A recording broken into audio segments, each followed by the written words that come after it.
Alright. Here we go.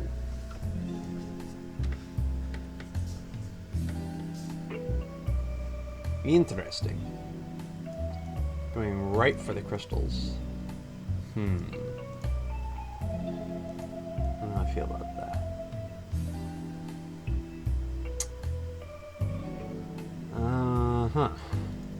How do I want to respond?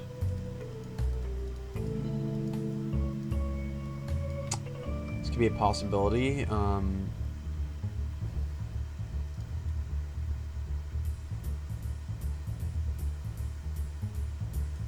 it's kind of suicidal. It's not even kind of suicidal, it's just like really suicidal. It's kind of got me in a pickle here, because if I go over here and I whack away at him, then this leaves this power boost tile wide open for him to come in and try and take out this paladin. Now, can he even do that, is the question. Does he, with a scroll? Well, it doesn't matter. If he KOs this paladin, I can't revive him because I'm not turning any cards. He doesn't know that, but I don't think it would be a bad gamble on his part to assume that I don't have any other paladins. So I wouldn't fault him for taking that risk. I think it would be smart of him to do that. Yeah, really, if I want to... something like that. Another way I could play this is I could like sacrifice this engineer for development time. This might be what I end up doing. Basically what I'm going to do here is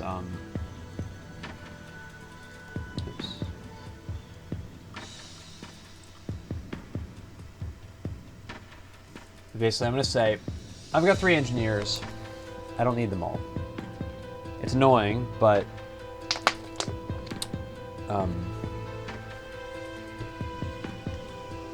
I don't want him to start bringing down my crystals too early.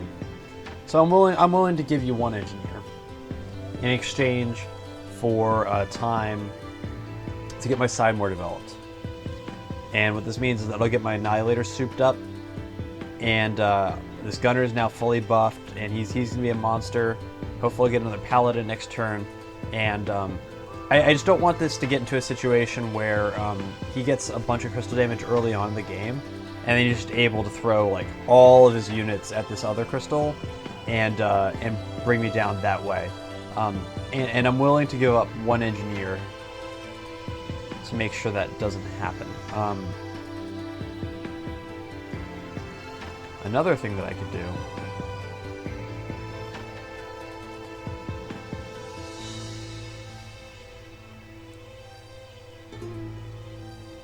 is I could do something like this.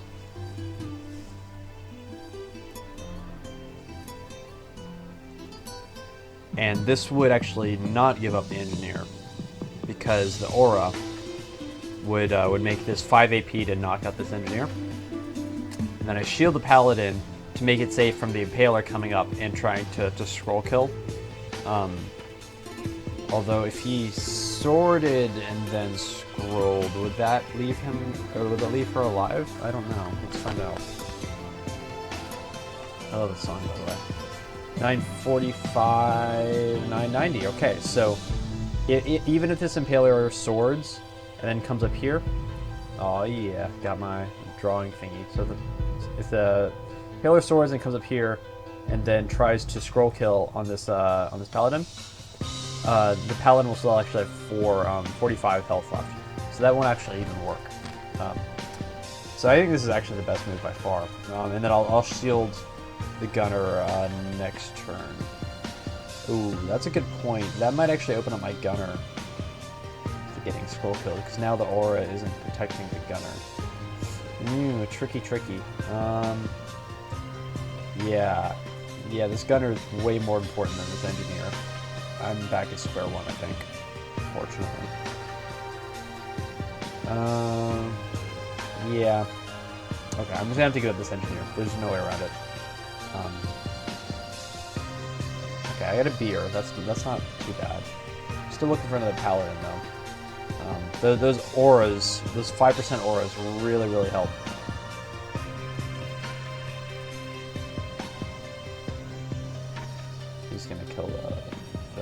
Shadow. Okay. So that was kind of a forced move. Yeah, it's annoying that I lost my Shadow, because there's like nothing that can save this Taoist now. But at the same time, it's one less turn that he's spent killing my crystals.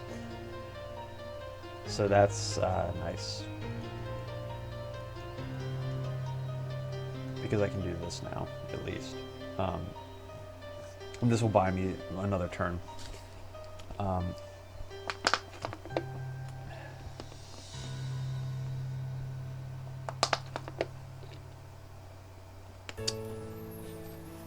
Now if he moves the priestess down and comes in and takes 2 shots at my crystal, I don't know, could I even do anything about that? That might be a game ender.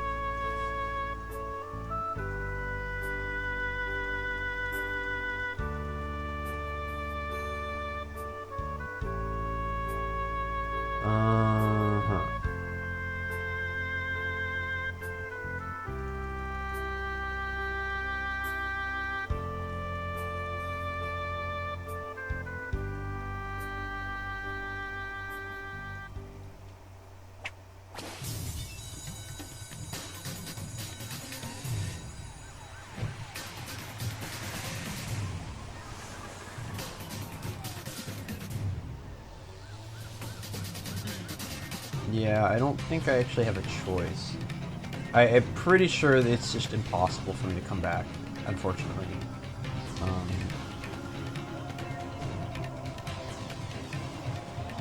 Because what he can do... Sorry, I have to stomp this Necro. Because otherwise he can just heal and then move the Priestess down and then take 2 pot shots on the crystal, and then there'll be 500 health left of this crystal, which would be pretty easy for the Void Monk to come in and just splash through, like this bamboo, for example, on the following turn.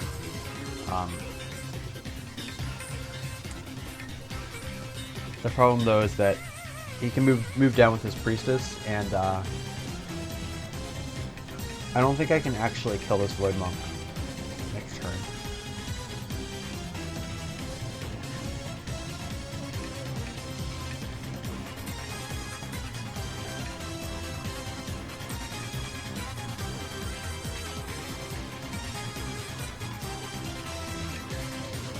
I mean, I can KO it, but,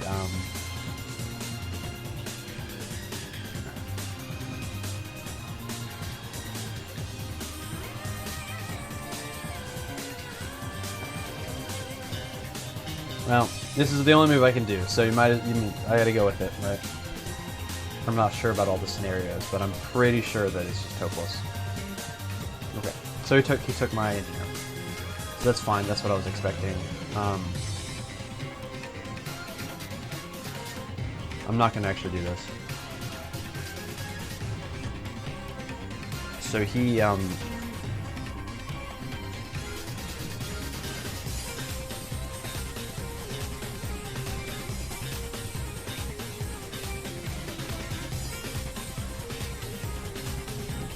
problem with this move is if he has a soul bomb, then he'd kill my Annihilator too.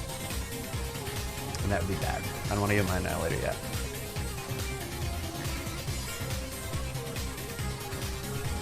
So I'm thinking is, at this point, fine. But I don't want to sword him. I don't need to.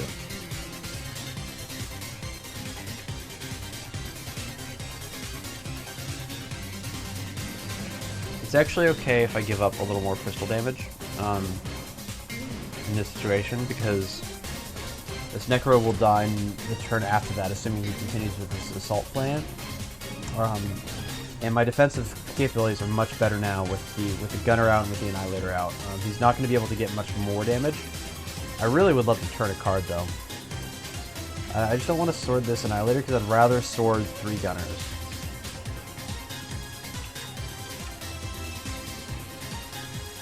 But I really want to turn a card as well.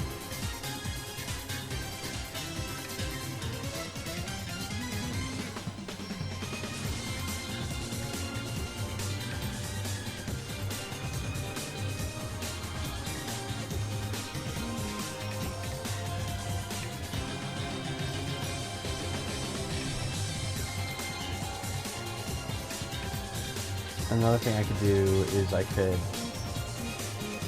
do something like this. This is actually an interesting play.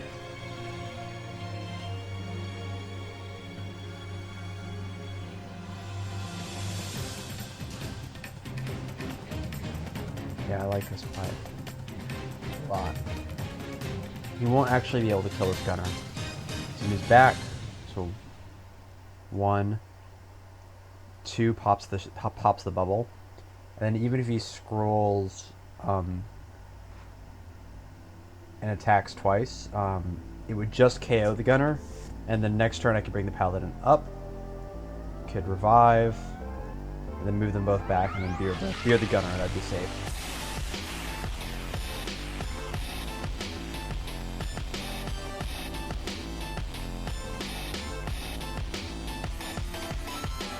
And this also has the side effect of holding on this gem pile, so that he can't occupy it with his void monk to do more damage on this crystal tile. Or if he wants to do more damage on the crystal tile, just kill units. So I think this is the best move I can come up with.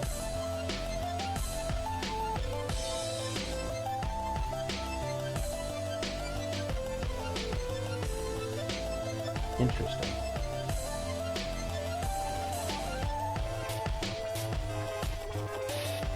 He's going to try and play it out by TKO.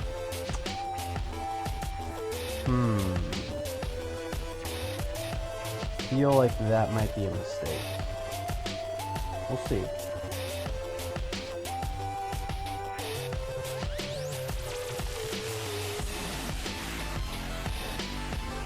Feel like that might be a mistake. This monk's gonna be hard to kill. He's only got 1 healer left. Does he have his golden potion left? He's got like a bunch of upgrades, but I've got this combo potion.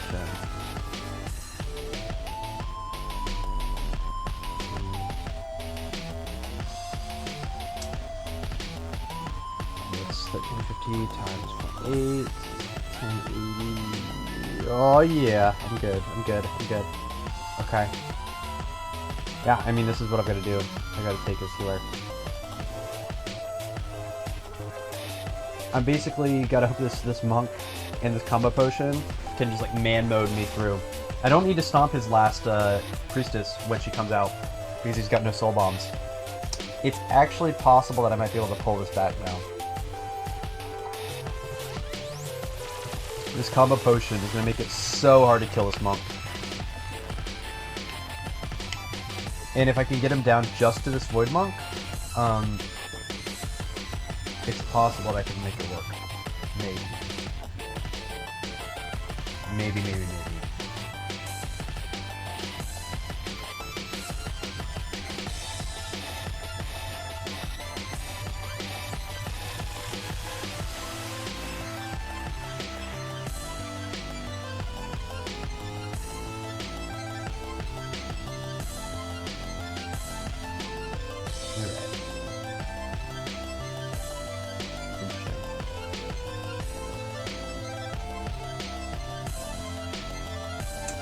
So,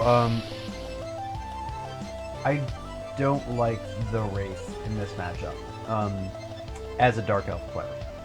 The reason I don't like the Wraith in this matchup is because all I have to do at some point in this game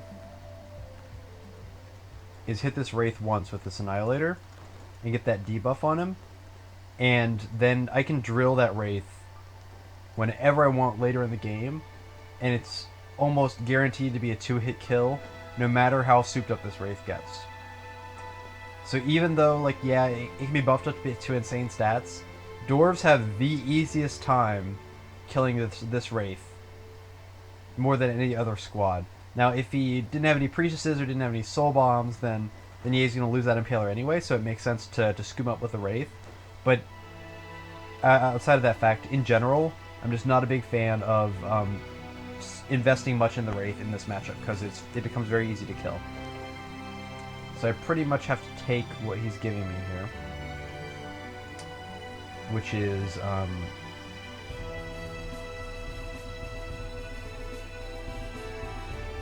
he's giving me the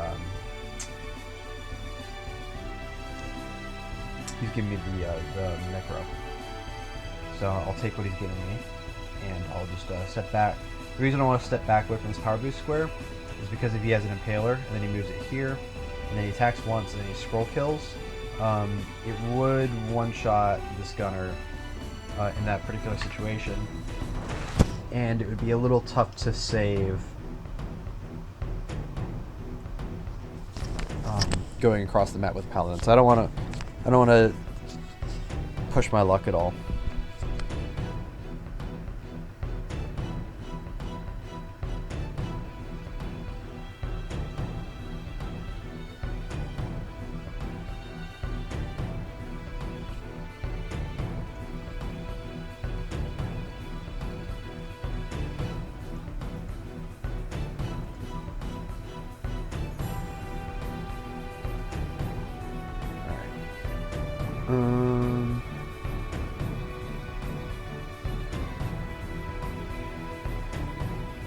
So many games.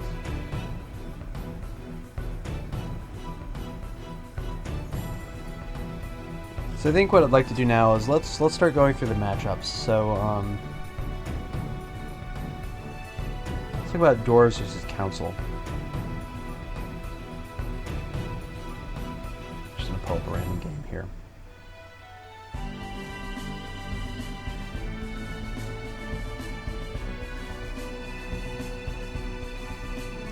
So, Council versus Dwarves, more so than other matchups, it's important, it's kind of straightforward, it's kind of a slugfest, and really, you've got two groups of kind of high-octane units, and it's a battle to see who can use them better. You've got the archers that are good at sniping, especially with scrolls, and you've got the ninja that's really good at taking down like a high-powered target, especially if he gets sorted. And then with the dwarves, you've got a lot of offensive firepower with the drills and the scrolls, and you've got good AoE. So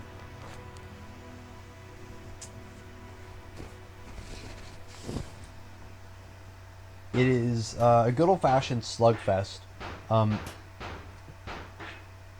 I like to sword my grenadiers in this matchup more so than the gunners, and the reason is that the gunners at close range are good for like suiciding to kill something like a ninja or an archer, or maybe even a cleric in certain situations.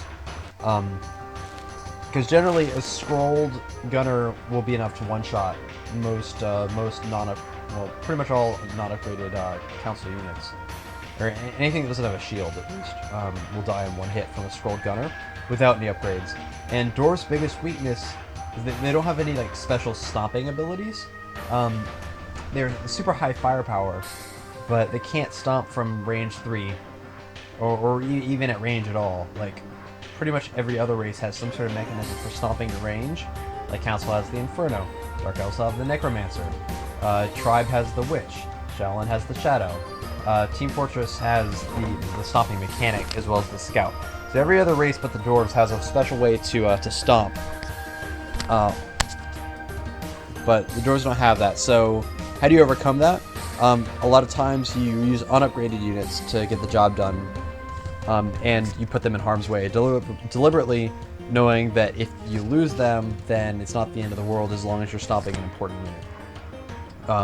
Specifically, like your engineers, and in the council matchup, like unupgraded gunners work well for this scenario too. So I like to dive in unupgraded gunners, take out targets, especially like in combination with a drill, can be really effective.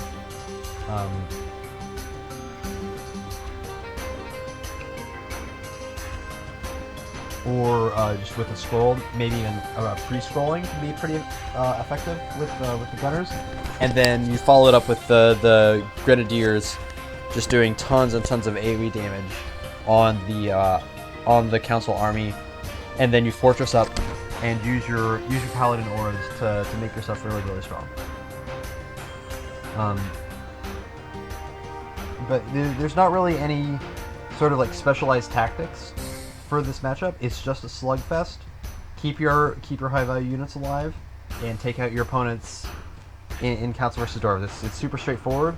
But yeah, sword grenadiers, use gunners to dive in and take out important units. Drills as well, and scrolls. Use them on the high powered units. Yeah. So let's go back to the games.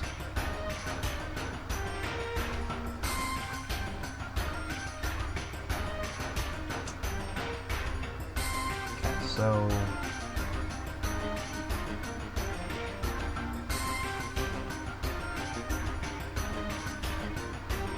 yeah, so that's definitely gonna happen. So this map specifically is very good for crystal kills with Dwarves. And the reason is, one, you can get these debuffs from the Annihilator onto the crystals, so that drills later on can be really effective. If I put like this on there, then he's doing extra damage, which is cool. But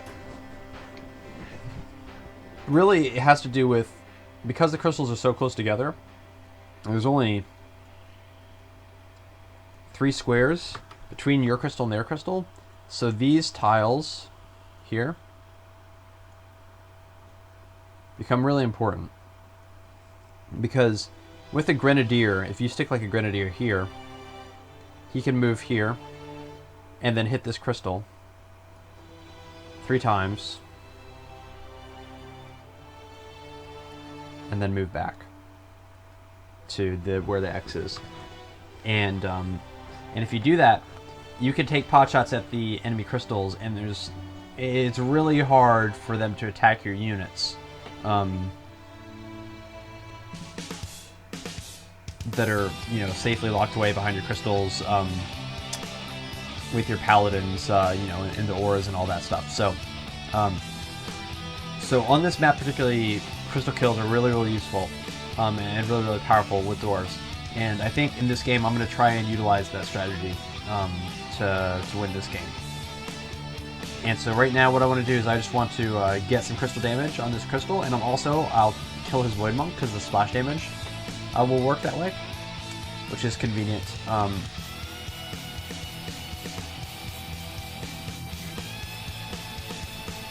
And this gets a bunch of damage on this crystal too. Like it's a third of the way down already. And this is the hard crystal to get because it's by the attack tile. And when we get this one down, getting this one down is going to be a piece of cake. So I'll have both drills.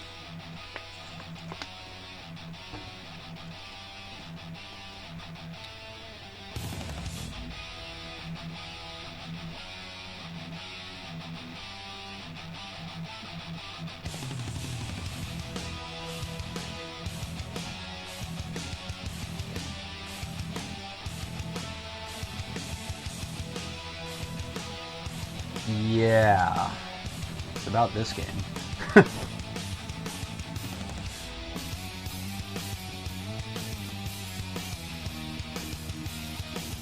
see. I don't think I can kill this guy. Yeah, not quite. Okay. So Dagal's Priestess, he can't heal anymore. It's pretty unfortunate. Put him here. Then even if the Impaler comes out, he's not going to die. I feel like there's a real chance I could win this game now. As ridiculous as it sounds.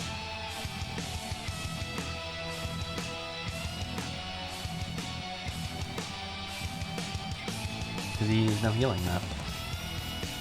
He's got like all these upgrades, but he's got no units to put him on.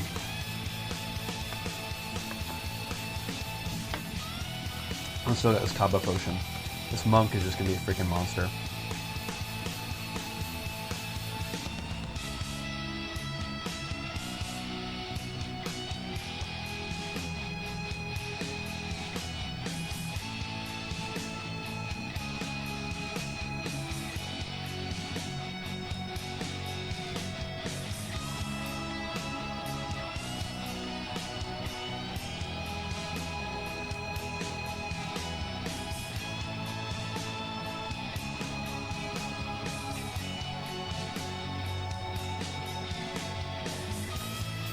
Alright, let's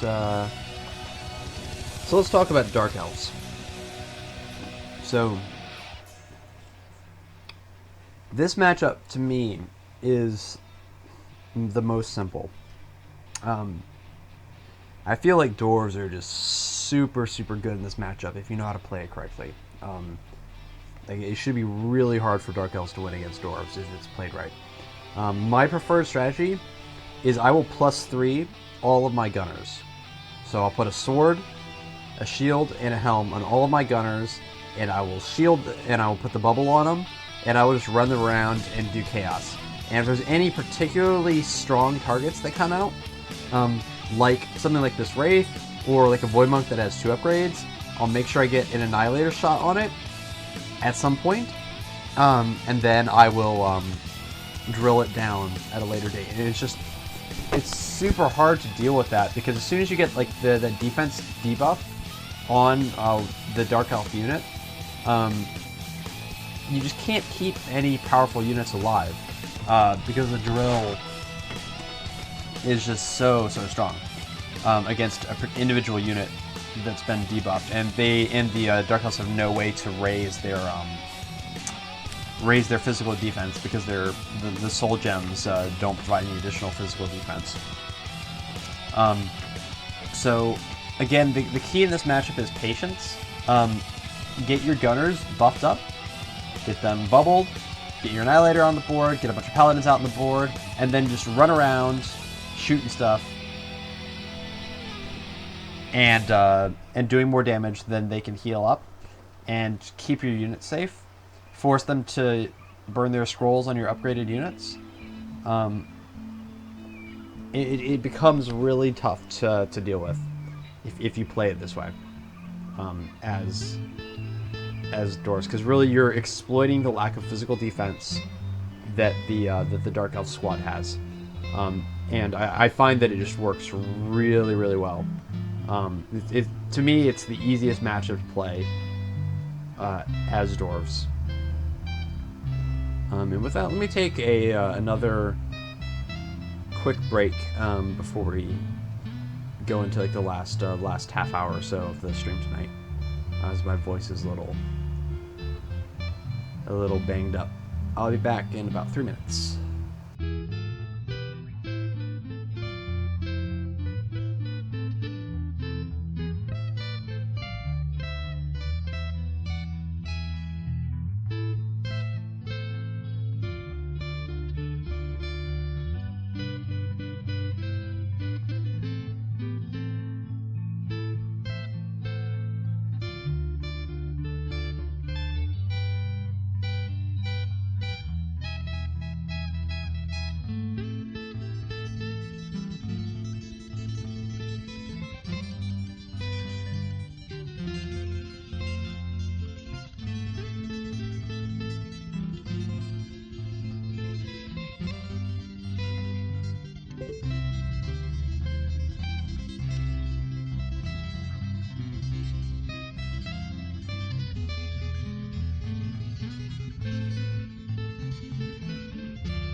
I almost jumped the gun with that move there. Let's see what he did. Alright. So he basically revived the Void Monk and then put some more guys on the board. So what I was thinking about doing was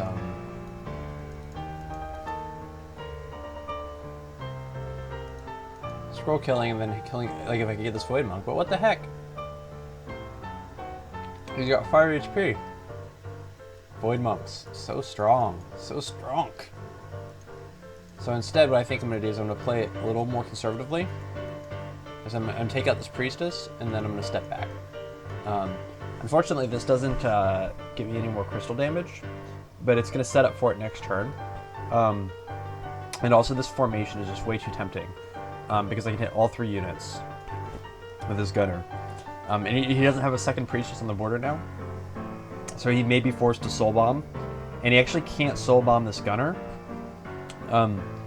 Because if you Soul Bomb and it doesn't do any damage, it actually doesn't revive any of your units. So he can't use the Soul Bomb to take out the bubble on this Gunner, and then do something like move the Priestess down and then scroll kill on the Gunner, which is nice. So this Gunner is totally safe. Additionally, if you look at the units he's got on the board, range 1, range 1, range 1. So this attack tile, yeah, like this Gunner is like really far in enemy territory, but all the units that he's got, they can only hit this square, or this square, or this square. So this Gunner is like totally safe, and good luck putting a unit on this power boost square when you've got a sorted Gunner sitting right there with full health with a bubble. So this is a really scary position, and I'm really tempted to burn one of these scrolls in like the next turn or so. The reason I actually don't want this Void Monk dead, and the reason I don't want it dead is because that would actually clear up the deploy tile for him to put something down like an Impaler, and then, you know, kill my Gunner. So with this Void Monk being alive, it actually prevents him from putting another unit down here that could actually assault my Gunner. But with the Void Monk alive, it actually makes my Gunner more safe.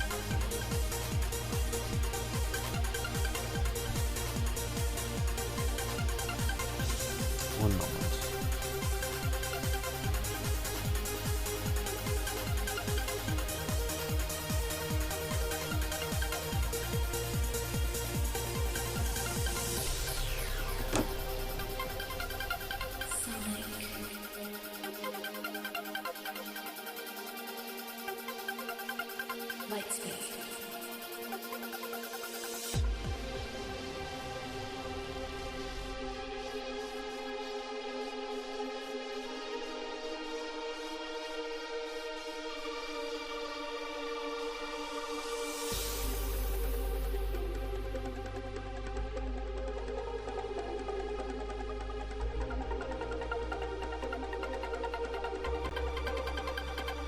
Alright, some of my friends were telling me that the stream was lagging a little bit.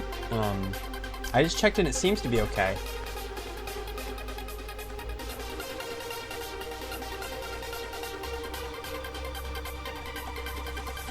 So I'm not sure what's going on. I didn't drop any frames. It's possible that Twitch is lagging. This song is sick.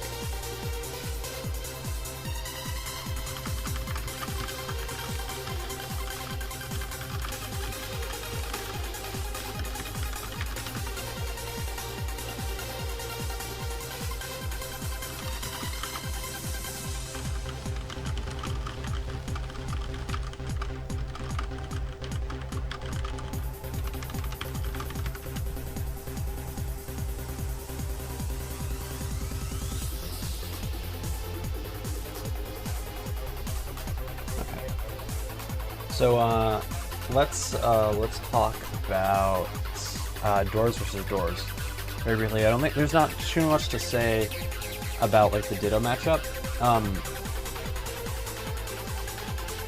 Really, the key units in the Dwarf versus Dwarf matchup are it's the Paladins.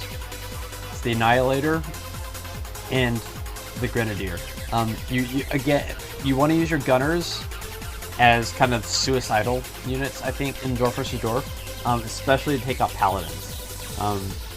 Annihilators are really, really good because they can soften up paladins with the physical damage debuff, to the point where your drill can be very strong for taking out paladins. So you definitely want to keep your Annihilator alive. The problem is that the Annihilator is super weak, and so it itself is vulnerable to the Pulverizer, to the drill, and so it's like a tricky balance. In this matchup, I like to sword my Grenadiers, and I like to sword my Annihilators. Rarely do I sword my Gunners. Again, I use them mostly for kind of suicidal dives onto important units. But depending on like how your draw goes, you may find it helpful. There's not necessarily like a go-to strategy for Dwarf versus Dwarf. Pretty much all styles work well, but when you're thinking about like units to kill, Paladins, Annihilators, those are the ones you want to take off the board and focus your attention on if you can work yourself into a situation where they're vulnerable. Now, let's talk about Dwarves versus Tribe. Dwarves versus Tribe is a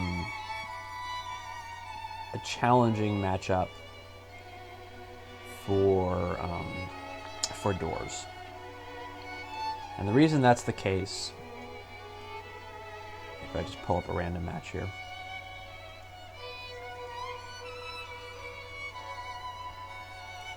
is the Spike Armor. The Spike Armor deals 30-50% of damage back to attackers and does some other stuff, but it doesn't matter because that's the 33% damage back to attackers is the part that matters.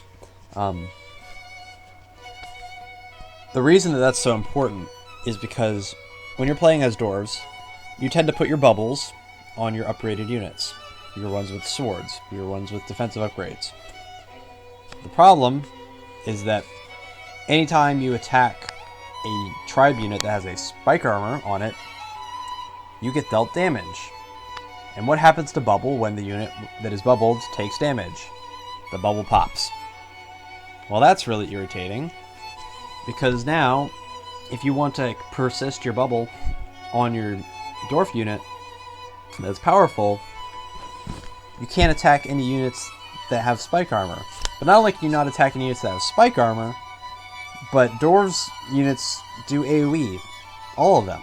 Other than like the Paladin, the Engineer, but who cares, right? All your three main attacking units do AoE damage. So not only can you not attack a unit with Spike Armor, but you can't attack any unit where the AoE would do damage to a Spike Armored unit. So for Grenadier, you can't do damage to any unit that is standing next to a unit with Spike Armor. And if the Tribe player is smart, that's pretty much everything, if they position their units correctly. So that's really... That negates a lot of possibilities as Dwarves. And so that makes things very difficult. Additionally, Dwarves have trouble with stomping. And any unit that stomps a tribe unit is likely to get killed in the next turn, or at least can be killed usually because of Blood Rage. Because as soon as you stomp a tribe unit, it powers the whole team up for the next attack. So it's really a challenging matchup for Dwarves. And to me, there's two ways to think about it.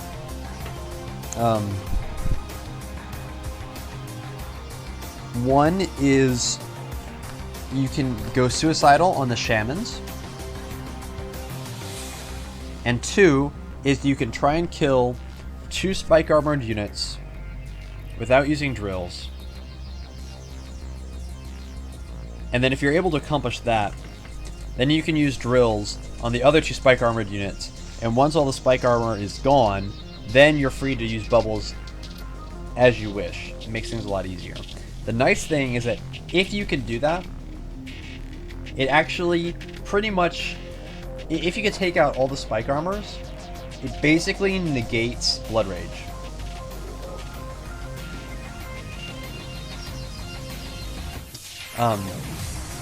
Because Blood Rage is dispelled after 1 attack. And if you keep bubbles in your important units, that first attack that the tribe is going to do is always going to be to hit the bubble. So there's no way that the tribe will be able to combine Blood Rage and Meat to get off a super attack on one of your powerful units, as long as that unit's bubbled. But you got to get rid of the spike armor first. So those are the 2 ways to play it, really. If you want to be going suicidal on the shamans, you need to be using drills to kill the shamans. And so the best way to do that is to dive in with your gunners. Because the gunners can get within 2 squares of a shaman, attack it once, drill, and then stomp.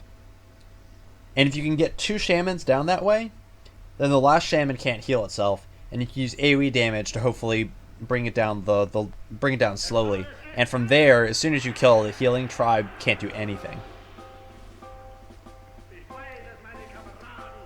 But obviously this depends a lot on you being able to get your units close enough to dive in on the shamans. There's no guarantee that that's going to be easy. It largely depends on the opponent's draw and how the game plays out. But I've seen it. I've seen that strategy performed well, and it can work.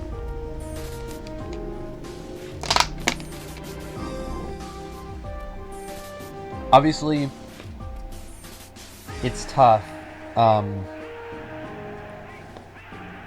It's easier said than done because it's really unforgiving. Dwarves benefit from powering up 3 specific units by putting +3 on 3 units, basically stacking their upgrades on a small amount of units. But Tribe are very good at bringing down individual units with like Sworded Axe Throwers and Sworded Chieftains and Meats and Typhoons, and it only takes 1 or 2 mistakes, and if the Tribe player is smart and is able to pull out some of your heavily upgraded units, well, you know, you can have lost the game very quickly. So it's all, you have to be very careful and you have to be very aware of what the Tribe player can do at all times in this matchup. As far as which units to upgrade, I always love upgrading my Annihilator in this matchup, and I like upgrading the Grenadiers. Tribe has very little magic resistance, and Grenadiers are very, very hard to stop and to deal a lot of damage very quickly. Obviously they have to deal, they have to fear the spike armor more, but it's just part of the matchup. Sorry, my nose got all stuck up there. Yeah, it's just part of the matchup that you'll have to be careful with. But trying to just output a lot of damage tends to work well. Because the Tribe can't both extend and heal effectively. Any units that are far away, like, sure, the Shamans can chain heal, but the last rank of the chain heals for like 100. So if the Tribe is extending deep into your territory, and even if you just KO the units, the next turn, that unit's only going to be back up at like 100 health when it gets revived. And then it's not as dangerous. You can take it out in one hit and either stomp it and then kill another unit to force the Tribe player to use the rage on healing, or just keeping the units at low HP, and then eventually just wear down the overall HP of the tribe army that way. But it's tough. It's a tough matchup. Let's see what we got. Some more turns. One.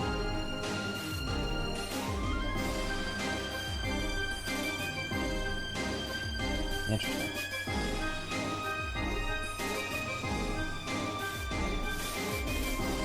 Oh, I think I might lose. I think I might lose.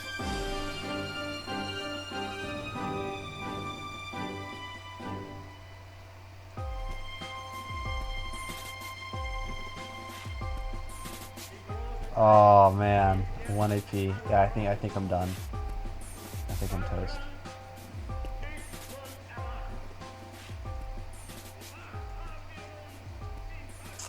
Yeah, I think I lose.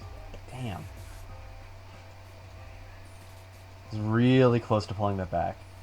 Yeah, I can't win because he can sword. He can just kill the crystal. There's nothing I can do about it. Oh, so close to pulling this back. I was 1 AP. One more AP and it would have been mine.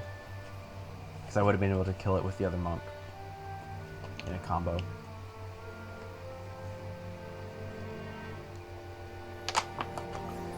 Well, he sure made that more exciting than it had to be, that's for sure.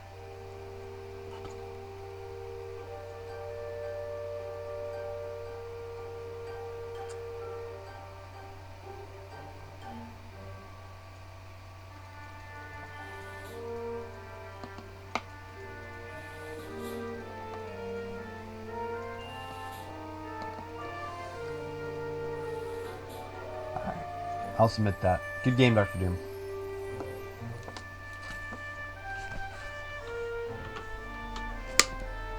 That was well played.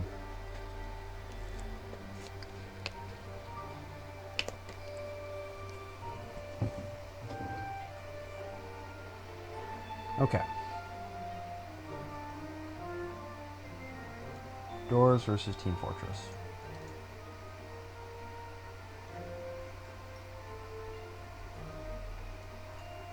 So in my opinion, this is actually one of... Dwarves vs. Team Fortress is probably Team Fortress's hardest matchup. There's a few reasons for this. One, medics can't be upgraded in terms of HP or defense. So,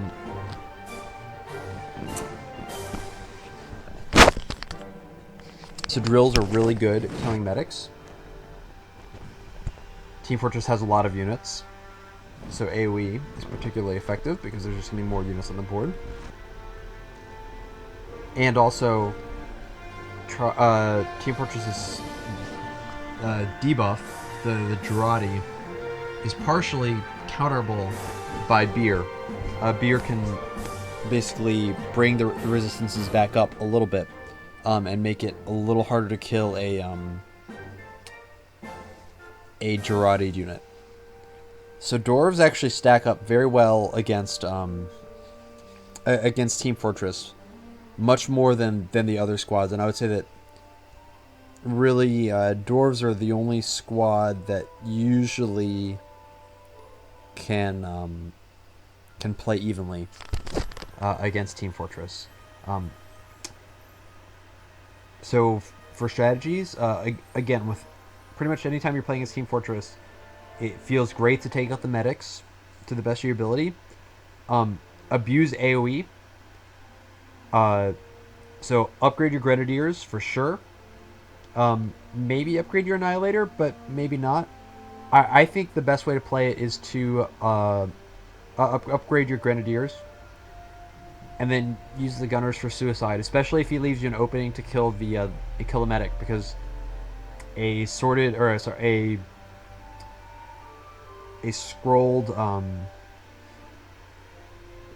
gunner can kill a medic in one shot. So if that opening is there, then you got to take it.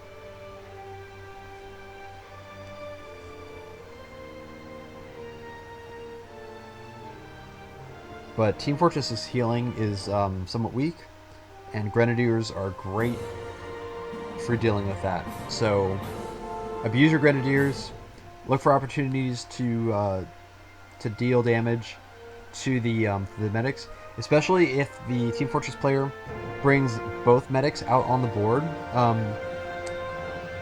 Especially if they're close by, you can look to do like grenadier damage to both of them, and then use 2 drills, one on each medic, to bring them down. It's a little situational, but I find that saving 2 special items for use in 1 turn a lot of times can catch an opponent off guard, because most opponents will only expect a single powerful item to be used in a turn. But if you can use 2 in a turn to do like super effective damage, which is like crippling damage on the opponent, then sometimes that can be enough to just like totally break a game open if they are particularly unprepared for it.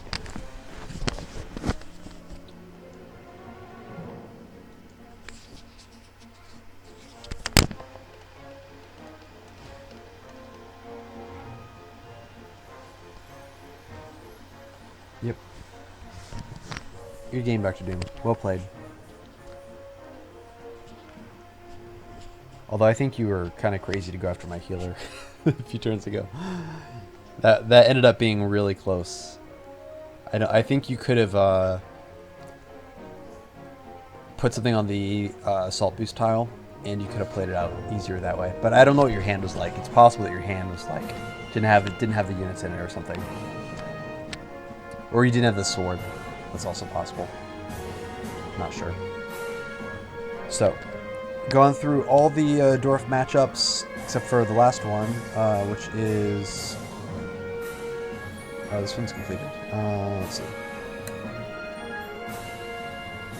That one did not go well for me. Yeah, so Dwarves versus Shallan. So Dwarves versus Shallan is a very strange matchup. I particularly struggle with it for some reason as a dwarf player. And it feels like it's just all about the start. If dwarves can get established, then they'll do pretty well. And if Shallan can get established and dwarves get stuck with a bad draw, like if the dwarves can get a bunch of healers on the field, then, if Shallan can get a bunch of healers on the field and the shadow, then dwarves actually can start to have a really tough time, because how are you going to stomp a unit against Shallan that has a shadow on the field? Because any you leave close to the enemy army, the Shallan army, is likely to get converted. And this can turn into a vicious cycle where you stomp a Shallan unit and then they steal your unit. Now you have to stomp your unit that you just killed with. And then in the process of stomping that unit, leave another unit close by, the shadow turns that too, and you can see that they can kind of spiral out of control pretty quickly. So it's all about the early game. It's all about getting established.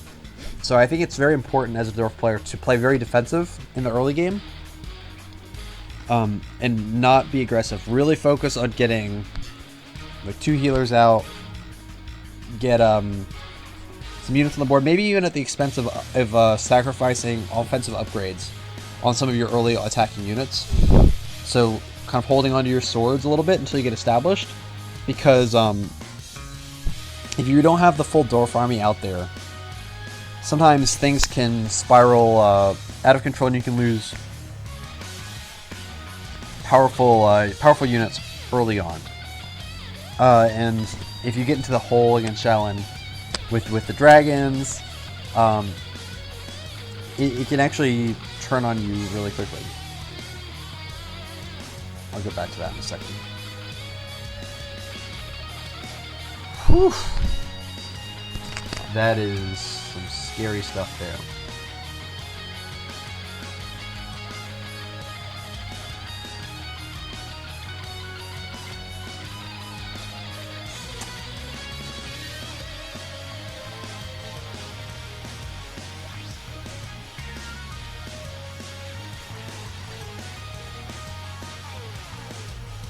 That is a lot of units. I'm a little bit sad.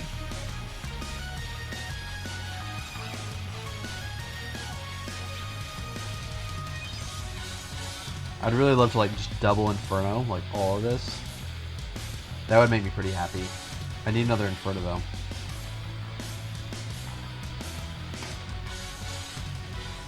Ooh, ninjas are really good for sniping medics. Alright. So back to talking about Dwarves against Shadowland.